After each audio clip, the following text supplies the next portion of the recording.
И ако мислиш дека Давид го љубеше Авесалом, тоа е ништо во споредба со љубовта што Бог ја има за тебе. Тој вели, не повредувај го.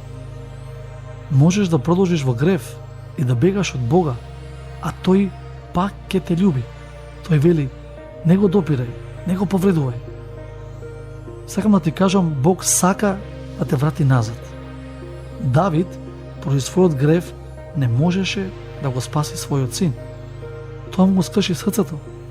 Бог го даде својот син и тоа го скрши неговото срце, за да може да те спаси тебе. И тој спасува мнозина. Бог вели, одлуката е твоја.